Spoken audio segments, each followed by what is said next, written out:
Hey guys, it's Crystal Lee Lucier here, also known as your Home Sweet Home 519 Realtor, Crystal Lee Moore. This is Realtor Life, and I am so happy you're here. Let's get started.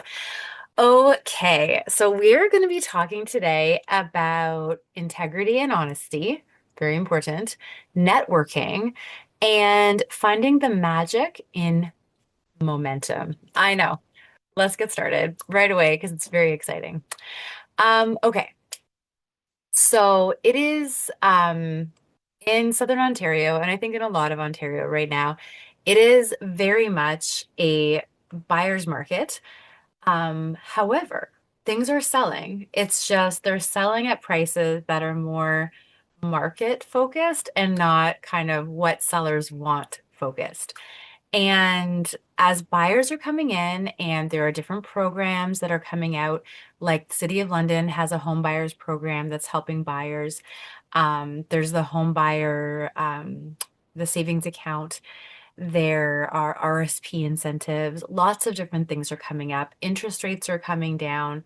From what I hear today, employment is going up, which is exciting. Yay. Um, so all of that kind of swirls together.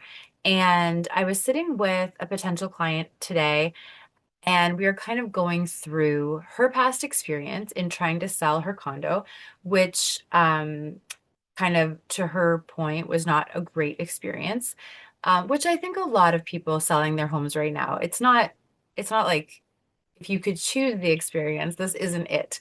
But what you want is a realtor who can help you through navigate the market. We can't change the market. One of my colleagues, who's actually going to be on as a guest soon, said that today. She said, like, we're here to help navigate the market, but we can't affect the market. We can't change it. And I thought it was a really good thing to say because ultimately um, the market is what dictates the price of everything. But anyway, so we were sitting down and you could tell like she had kind of like she was a little jaded in that she'd been through the rodeo, right? Like she's gone through the experience. It was not what she wanted. And I'm very nice, obviously. Hi guys. But I don't sugarcoat. And the reason I don't, so Buffini said this a long time ago, and I really, really took it to heart. I'd rather you disappoint you right now at this table than kind of sell you a story and disappoint you later, right? Like, let's just always lead with integrity. Let's call it what it is. There was a few things I suggested we change. And that's tough, right? So one of the things that's really important, and I mean, we've all been there, but so you walk through someone's home and they have pride of ownership. This is their space. And the longer they've lived there, the more it is their space. And then we walk in and we're like, change this. That's too dark. That's too cluttered, blah, blah, blah. And the thing is that there's a fine line in how you have to explain that. So what we do is we say, and I say what I do, and usually my team does too, because we kind of try to share a lot of the dialogue, is that we try to talk about the fact that this is their home and that's fantastic. But we want someone walking in to feel like it's their home, not your home, right? So if they walk in and they feel like they're visiting you, we have missed the mark completely. And it is tough because if someone's taken a lot of time to pick how things go and pick the art, or you've been through things, it can feel really emotional to all of a sudden have someone walk in and be like, okay, we need to change things.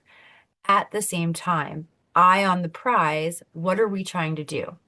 Right? We're trying to sell your home. And when there are so many homes for sale and buyers have all of this experience in being able to basically go to 50 houses if they want because there's so many for sale. So how are we going to get ahead of the crowd? How are we going to make sure that your home is presented and looks like a top house that someone's going to buy? Well, presentation is a big deal. It's got to look like kind of big and bright and neutral, right? So it doesn't mean that you have to paint, but if painting has to be done, like if there's chips in the walls, yeah, paint. We want that list that a buyer has when they walk in about what they have to change to be very small as we can, right? So if there's some obvious things that have to be fixed, let's fix them. Let's just get that done. Um, the other thing is that with buyers, buyers are looking, they have more knowledge than ever before. We need to price properly, right? Overpricing is just not going to cut it. And it doesn't matter what you need for the house. It doesn't matter what you want for the house. It doesn't matter what your neighbor got for their house. It matters in the market. What is a buyer willing to pay for your house? One. And two, what will they be approved to pay for your house? Right? So they might fall in love with your house and they want to spend 100,000 more than it's listed for. Very unlikely. But let's say. And then the bank, though, is going to look at the market and the stats, and they're going to say, no, it's not worth that. You're not getting this money. So unless they can magically come up with an extra 100 grand, it's not going to happen. So that's where we really have to look. Now, if you're buying in the same market, it's not as much of a hard thing because you're selling and buying. So if you're selling for less, you're probably buying for less. If you're not buying, then the key is like look at the motivation as to why you're selling, and then let's look at the market and really see like what can we actually get for this house. Because if it's just sitting, number one, it's a really, really sucky experience. And lots of sellers in London and all Toronto and Guelph and everywhere, they're all dealing with it. Okay, you're all in the same boat. It's a sucky boat. Like we don't want you to be in the boat for longer than you have to be. Um, but at the same time, if we can price it properly and make it look great and get it out there and market it and do all the things and keep that enthusiasm going, we have a better chance at getting you that buyer. It was funny because the client today said like, "Oh, so if you do these things, can you promise me that you'll sell my house in 2 or 3 weeks?" I hope no one would say yes to this question because this market is not doing that for condos, right? This market is like 30 to 60 days. Obviously, we're doing everything we can to beat that, right? We want to beat those stats. But if we sit there and say 2 to 3 weeks and then all of a sudden it's like 8 weeks, who's disappointed? Our client, right? So I said, absolutely not. And I said, and nobody could actually promise you that. Everything we're doing is to get it sold so that 6, 8 weeks down the road, you're not just still sitting here while other people are selling, you're not selling. And it's hard to have those conversations. But the thing is, you do it with professionalism, you do it with care. Like you don't walk in like this is how it is. Um, but it's experience. And the thing is, and this is very important, this is for realtors, but it's for anyone in any business.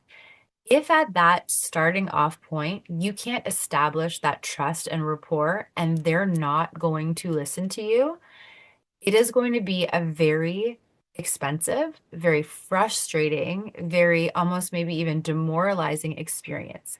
You need to build that trust right away and you need to be honest because fixing that later is no fun. No fun. And for a lot of sellers right now, the market has shifted like pretty significantly in a few months, right? So now we're trying to explain to clients like this is the reality now. And they're like, well, but this was different a few months ago. And yes, it was. But if we had adjusted the price a few months ago, we may have had a shot. There are homes that do fit all the criteria and they just can't find the buyer's just not there yet, right? So it is happening. But we want to give you the best shot at getting that house sold, and it's important. So that integrity at the table and making sure you do your research, come with the sales, come with the explanations, make sure that like, and you tell your clients, like tell them all the things that you do to get them sold because we do a lot of things that not everyone does. We do a lot of outside the box things and we explain it all because it's, I mean, everyone can do that. Everyone should do them, but not everyone will. And the thing is, like, we just want our clients to see how hard we're working because they know in their heart that we cannot affect the market. We can't change the market, but we can do everything we can. And I think that's, pardon me, that's the secret, right? Can we continue helping our clients in a market that is slower without losing our enthusiasm, right? So, and that is like That is tough. So let's talk about enthusiasm for one sec. Um, so I'm going to give a shout out to one of my colleagues. So Justin is awesome. Hi, Justin. So Justin will join us sometimes with our team meetings, and he was one of our boxers in Fight to End. So really like great guy. But he's also younger, right? So, and here's the thing, sometimes years and years in this business can kind of make you a little jaded. And this is why it's important to talk to our colleagues and to get ideas from everyone. So we are sitting and talking about something called Property Boost. Property Boost, if you don't know, it's from Core Logic. I want to say Core Logic, Core something. And basically, we through our page, we're able to boost the post, which basically puts it out as an extra onto like Facebook, right? So it's getting out in front of more buyers. And then we get leads. I had given up on this system because the leads are not great. They're no bueno, right? So like it's a lot of chasing down people that either didn't even know that they were interested or that they had clicked on something. Um, but Justin pointed out sometimes every now and then it is a good lead. And I realized that if I'm going to take on these listings, I mean, I think it costs like $65 a week for each listing to be on Property Boost. So it's not nothing. But I was like, why don't I just do it? Because then like we're not seeing a lot of activity in the market. Let's do it and get some more activity going. And lo and behold, it started to build momentum, which we're going to talk about at the end. But the the best part was that it started to go and go, having more conversations. I have more leads that I can send out. I'm having more showings. We ended up selling one of our houses firm, the other one is conditional. So it's like it's coming along. But that's the key, right? So like it's doing the things that maybe you're not doing right now, or maybe you used to do and you didn't think it was good. Reevaluate that all the time because there's always things that can work. And I promise you, like, nobody in this market is just like crushing it, right? So people can be like, oh, on Instagram, it's this. We're all working 20 times as hard for what maybe took like this much effort in 2022. It's like this times 1,000. Um, but this too shall pass, and there'll be times again in the future when it is a little bit easier. But you know what? It was easier to sell a house as a listing agent in COVID. It was really hard to sell for buyers, right? So now buyers are kind of getting a chance, right? Go buyers. And it's nice when you have buyers. Like I have a couple buyers right now and it feels good. I love my listings, love.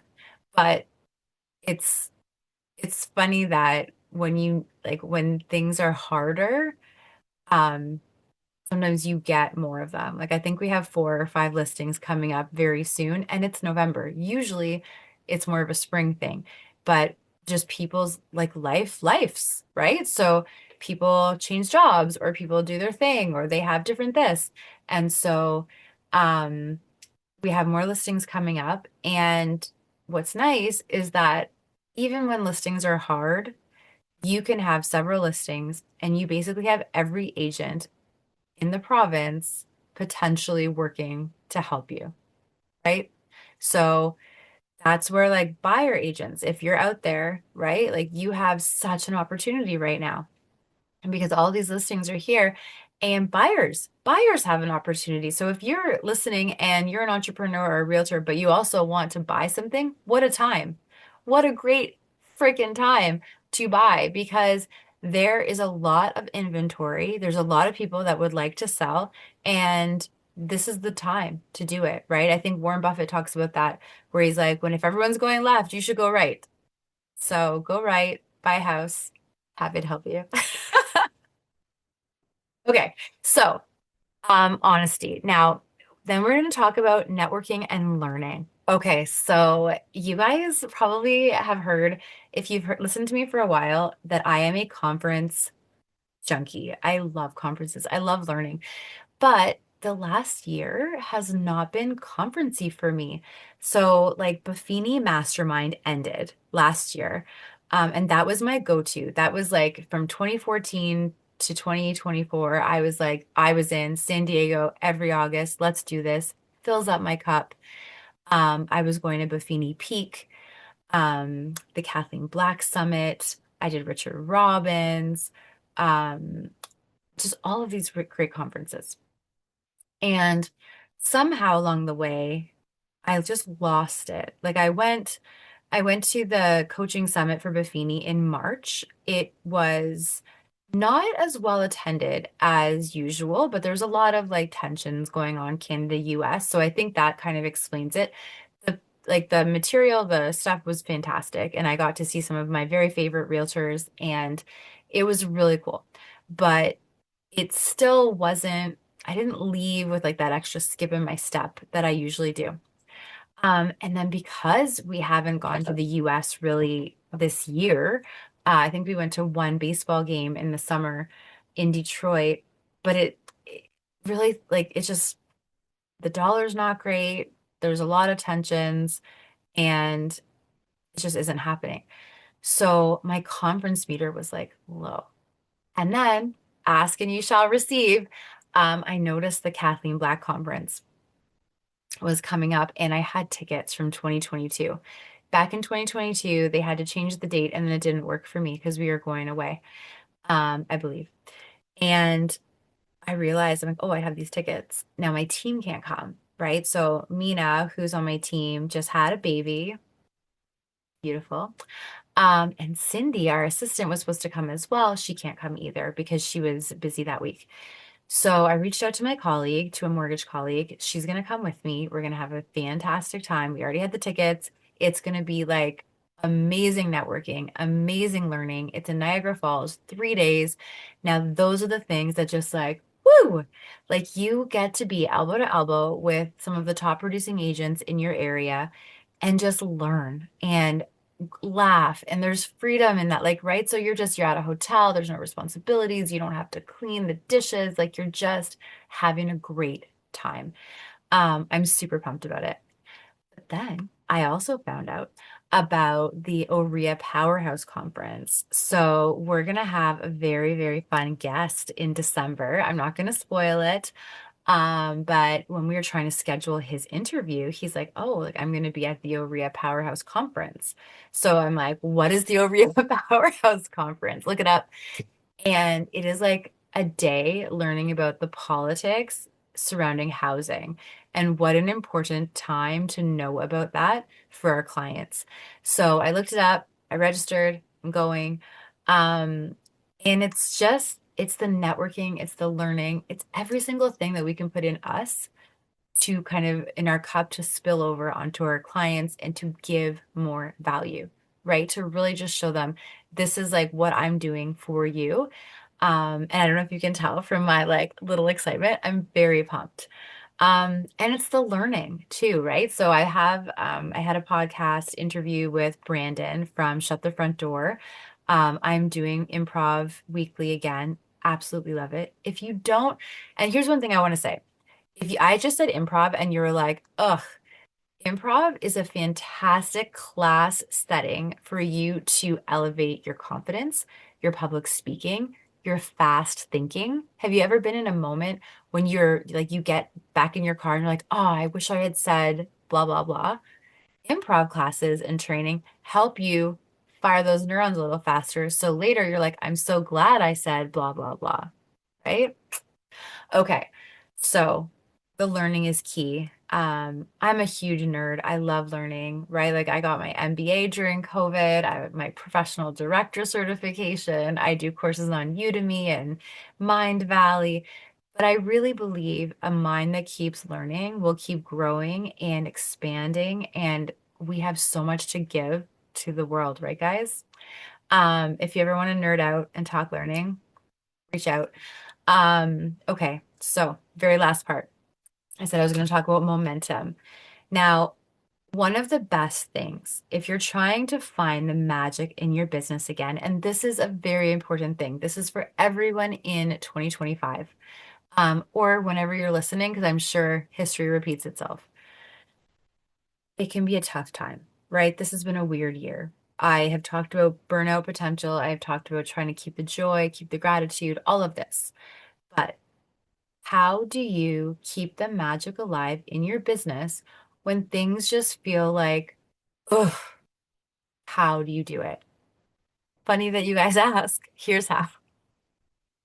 So, number one, I do this cool thing. So, I have a book which which I'm going to be able to grab for you to show you. So, I went old school a little while ago, and I have a book which is so this one's a pretty version of it, but I've done it with just like a three-ring notebook. And in my book, so I have a couple of things. Number one, I have a weekly brain dump. So everything I need to do, I throw on this. I put my goals. Who do I need to email? Who do I need to text? What do I need to research? Blah, blah, blah. Okay, so that's every Sunday I do that. But then every day, I write down the day. So think I have, and feel free to use your own, but I have Momentum Monday, Team Tuesday, Wellness Wednesday, Thriving Thursday, and Finish Strong Friday. So on the left-hand side, I put all my to-dos. One of those to-dos every day are my KPIs, right? So key performance indicators, that's what I call them. And for me, that's my Buffini lead generation. So all that means is I choose in advance how many people I'm going to call every day. Now, call means either call on the phone, or call on the phone, um, text, video message, voice note, email, direct email, something directly from you, directly them, right? Not a group. It cannot be a group message. It cannot be a mail out, directly you to them. Okay, so that's my call. I also have notes. So my actual notes that I mail. Thank you for getting back to it, Canada Post, right? So our assistant puts these together for me. Inside, we have my business card and a sticker. We have a little item of value from Buffini and my letter from the heart. So, and honestly, reach out to me and I will tell you how to do all these things. Letter from the heart is literally a letter about me as a person. Okay, so when you're sending things to clients or to contacts, it's important that you show that you are a human being, not just another fill in the blank of what you do, whether it's real estate, mortgage, finance, whatever your role as an entrepreneur is, you want to stand out above the crowd. And you do that by humanizing yourself, showing your friends, your family, how you contribute to the community, all that stuff. Okay, so those are my notes. So I write 2 notes a day. I have to call 9 people and I do 2 pop buys. So for anyone listening, that's like, what in the actual heck is a pop buy? Okay. So a pop buy is a little gift. So I do boxes of Grow Guide cookies, vitamin C packs, tea, chocolate, candy. Sometimes I give out these little lens cloth cleaners. They're very popular. And the point of it is a little gift from me to them that says, I was thinking of you. Sometimes I throw them in the letter, right? So as long as it'll fit in here and get mailed out. But sometimes I'll just drop them off. Like today, I went to see a client. I dropped off some cookies and they love them. My recommendation, if you're going to do any gifts, try to support local. So the vitamin C is maybe I'm supporting the local Shoppers Drug Mart, but the cookies are from a neighbor. And the lens cloths I get from Blue Elephant. Craig does a great job. I have them in white and red, and I think we're ordering some sunflower ones soon. So stay tuned. Um, but whether it's a pen, right? So I have fun pens, whatever it is, the point is you're giving them something. And I have to do 2 of those a day. So my KPIs are call 9 people, 2 notes, 2 pop buys. And I do that all 5 days. So at the end of the week, and I do more than 9 usually, but I have to do at least 9 calls, at least 2 letters, at least 2 pop buys. And so at the end of the week, I've called 50 people. Okay, so that's one thing that we can do. The other thing I've talked about is my alphabet challenge. So I will say, guys, the word challenge should be underlined 17 times. It is an alphabet challenge. I am still on the J's. I think I've been on the J's for a month. Now, I did go away in that time and I did have a little bit of a health issue, but still, it's a long time.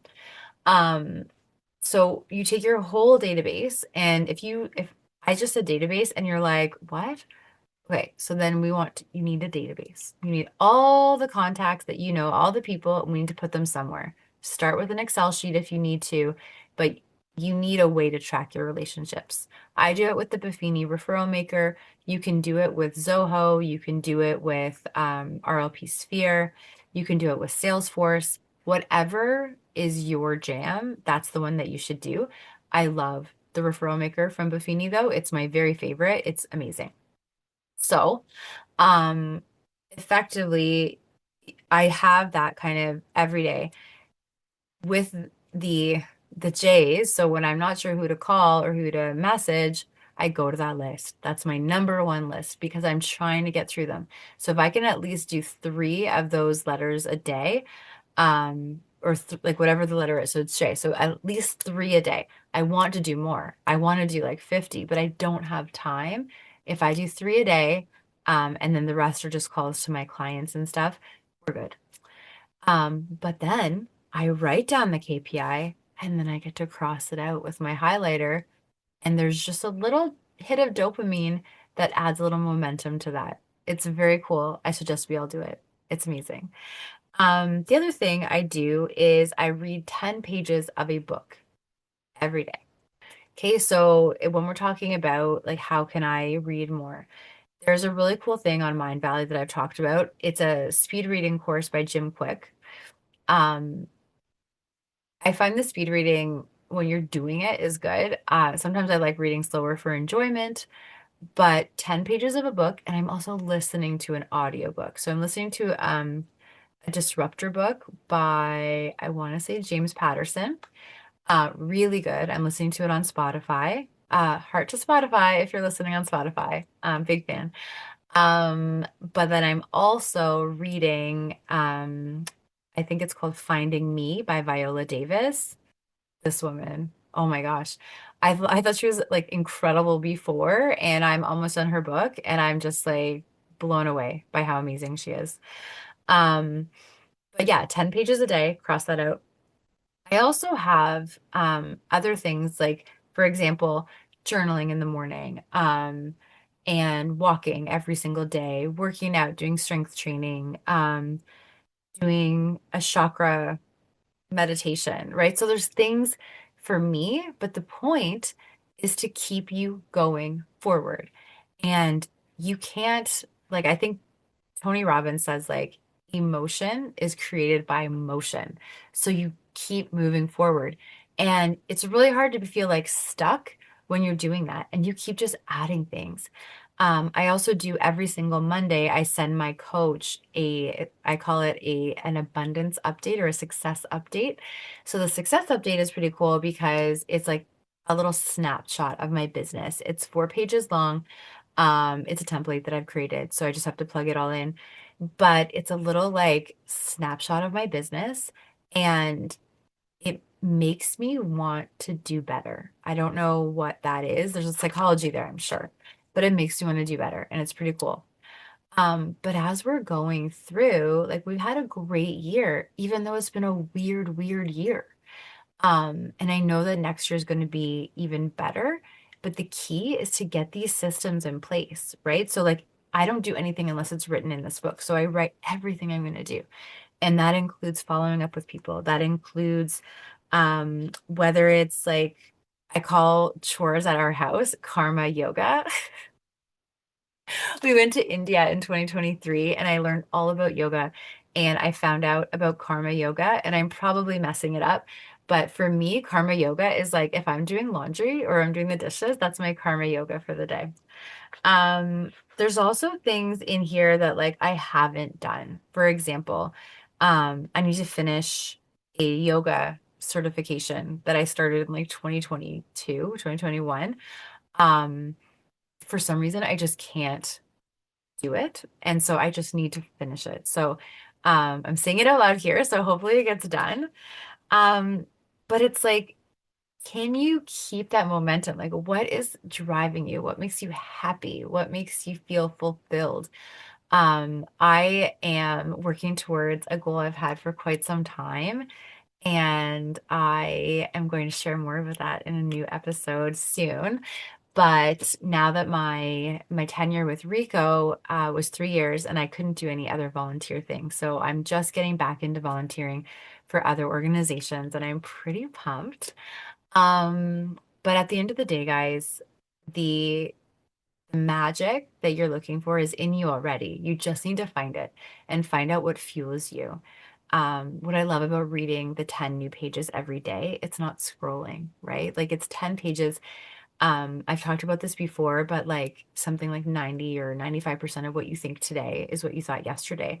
So what good things can we add in to your mind so that you're actually thinking better things? Like you're elevating your thinking, you're elevating your the critical thinking and how your education can blend with your world and your experience, and how can that give a better experience to your clients, right? There's so much. So just to recap, we talked about honesty and integrity and how important it is at the very outset of your relationships just to lead with that honesty and integrity. It's not going to matter if you get a listing or you get a client because you weren't honest, right? Like that, the truth will come out, and it'll be really, really hard, number one, to get like your reputation's all you have and your name is all you have. But it'll be really, really hard to go backwards from that. So stay honest, stay full of integrity and respect, like always be kind. Um, do the networking, do the learning. Remember that like this can be a lonely business. No man or woman is an island, and we're supposed to be connecting. Like, think about how great it is when you synergize and you just create such a great experience with other people. And then find the magic, find it in the momentum, find it in the KPIs, find it in the daily, the movement forward. You can do this. And the best part about being an entrepreneur, beyond the stress, beyond everything, it's the freedom to make this your dream job and like love your effing job, right? Like that's kind of, that was my, it's been my mantra the whole fall was that I am successful in real estate and I love my effing job. And I think sometimes we can forget that we love this business, right? Because we're people pleasers. And if you don't have to, if you can't please someone, it can feel really heavy. We can't control that, right? So take off the cape. You can't control it. All you can do is be the best, best, best entrepreneur, best realtor, whatever your business is, and focus on loving your effing job, right? Okay, so I'm very excited for our interview next week. Keep logging in. If you have anyone that you would like to hear, or you yourself would love to be on Realtor Life, we have so many new interviews lined up. I am so, so excited. But if you think that you have a message that you'd love to share with your colleagues and other entrepreneurs, let me know because this is my passion project. I love it so much. This is Realtor Life, and I'm just so happy you're here, guys. So I'm Krystal Lee Moore Lucier, also known as your Home Sweet Home 519 Realtor, Krystal Lee Moore, and I will see you next time. Bye, guys.